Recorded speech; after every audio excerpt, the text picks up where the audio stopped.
Okay, this video's, I don't really know where to start, actually. I'm absolutely quite angry and very disappointed. I've been following a YouTuber for probably a couple of years, or maybe a year and a half, I don't know. $1 Million Boggen, Daniel Hayes. He's a entrepreneur, he's a real estate agent, and he does motor vlogs, mostly Harley Davidsons. He's ridden Harley Davidsons all over the world, really, and to Alaska and across India, and he's very entertaining, very clever guy, very funny. He is the most determined person I think I've ever watched and followed. I mean, I even though I've never met him, I feel like he's my friend. I'm so proud, he's such a good guy. He's all about mental health, men's mental health. He's had some tragedies in his life where his brother took his own life, and you can feel his pain. But he always has a positive outlook. He's clean and sober, being clean and sober for a long time. Anyway, he did a blog in a Geelong Harley Davidson with his friend Colin, who I know people who actually know Colin. The guys in Harley Davidson in Auckland know him quite well, speak very highly of him. And he's also a very funny guy, dry-witted, answer for everything. And it's a light-hearted, jovial channel, uplifting. It's given me inspiration to do things that I otherwise probably wouldn't have done. For example, I just went out and bought myself an adventure bike, pretty much because of some of the stuff he was doing in his off-roading and stuff. He was doing it on a Road King. I have no idea how he does it on a Road King. I can barely, he's smaller than me, and he can just lift it up and it's upside down in the sand, and he's determined, he won't give up. Anyway, Harley Davidson have come down on him like a ton of bricks. And his friend Colin from Geelong, and basically, from what I understand, trying to shut down Geelong Harley Davidson over some unpolitical correct comments, which is what the vlog was all about. And it just puts into perspective how the world, I'm in my 60s now, and I consider myself to be old school. You say it, I tell it as it is. I don't give a fuck what anybody thinks. That's just me. And they're just really, he's now shutting his channel down. He's not going to do any more motor vlogs. This thing about the gender neutral, the Black Lives Matter, the White Lives Matter, the fucking dog next door's lives matter. All the stuff that's going on in the world where people just can't get along. Everybody's got a chip on their shoulder about something. People want to be handing stuff, going and looting the stores and everything that's going on in this. It's just the religious wars that happen all over the world. The world's gone absolutely fucking mad. And here's this guy making these video blogs, which are absolutely brilliant. The cinematography's brilliant. The music's brilliant. The mood he captures, you can almost be reduced to tears, as well as cracked up, tears rolling down your face laughing. He's such a clever, talented guy. And now, because of some nitwit pansy corporate clown in Harley Davidson, they're shutting him down. So, as a direct result of that, I've been looking at a Lowrider S and Harley Davidson in Tauranga, East Coast Harley. I've been in there several times. I'm a customer of theirs, and I've got nothing against those guys. But I'm not going to buy another Harley now. And that might sound a bit extreme, but no, I'm just not going to. I'm staunch on it, unless they pull their heads in. And I'm going to buy Japanese. I'm going to buy Yamaha or Ducati or anything. I'm just not going to buy another Harley Davidson. I might buy an Indian. I don't know.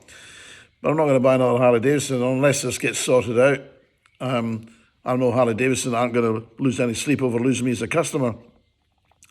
But I got a feeling they're going to lose a lot of people as customers over this, over some of the things that they're doing. The latest ad for Harley Davidson is the fucking wishy-washy, wankiest ad I've ever seen in my life, and put anybody off buying a Harley Davidson. So I don't suppose Harley Davidson are ever going to see this. I don't suppose Daniel Hayes will ever get to see this, because I don't have a massive following like he does. But you know, anybody I've talked to about, when I talk about YouTube to people, but I've just met, and I always recommend to go and watch the $1 Million Boggen. Other real estate agents I know, up and coming real estate agents, people that are into motorbikes, people that are into backcountry traveling and exploring, or inspirational, or even people who are trying to start up some sort of charity based around suicide or mental health or whatever. I always point them in the direction of $1 Million Boggen. It's got that much credibility, in my opinion. So if you haven't already checked out the $1 Million Boggen on YouTube, subscribe to his channel, go and watch some of his historic videos, go back in time, watch some of the videos he did. He crossed the Mullenbong, or the Mullengai, or whatever it's called, the desert, so 3,000 kilometres on a fucking monkey bike to raise money for mental health, on a monkey bike, 3,000 kilometres on a monkey bike. I mean, and I don't know how they did it. I mean, I've just done 3 days on my new Yamaha, and most of it, and I'm a complete amateur at this adventure riding, and by the end of day one, I was fucking shattered. We did nearly 400 Ks, or more than that, I think more than 400 Ks, but every bone and every muscle in my body was just, absolutely wrecked. And he's doing this for, 2 or 3 weeks, doing 3,000 kilometres on a monkey bike, sometimes 12, 13 hours a day, in all sorts of sandstorms and snow and blizzards and rain. And, it's really a channel that I'd recommend anybody, no matter whether you're into motorbikes or real estate or not. Just if you're into life and enjoying life and getting the most out of life, I'd recommend you go and support the $1 Million Boggen.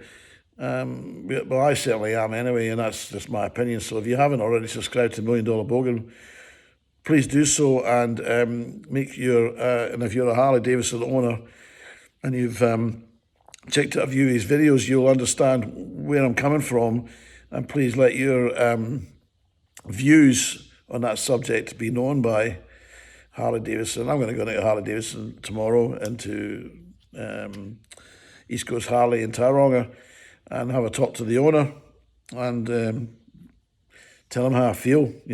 That's nothing personal against him. They're really nice guys, and I've got a lot of time and respect for them. And any work they've done on my bike, they've done a absolutely marvellous job. But the cold, hard fact of it is, I'm never going to buy another Harley Davidson, whether it's from a dealer or second hand, specifically because of the way that, they've moved the factory out of America, and they're just the shit they do, and the price of the things, the price they charge, but specifically what they've done to Colin at Geelong Harley Davidson and to Daniel Hayes is just, I just stopped down with it. It's like being a little narc, please miss, it's my ball and I'm going home. Learn to take a joke.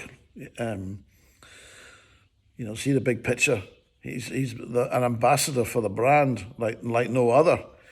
I mean, it shows how hard and tough these bikes are, how well built they are, what they can endure, what they can withstand. That Road King he's taken it to hell and back. A lot of people were angry with it, you shouldn't see a bike like that, but it's his bike, he can do what the fuck he likes with it, and it just shows that bike will handle it. It'll handle anything. He's had it in the sea, and he still rode it home. So he has my 100% total respect and admiration.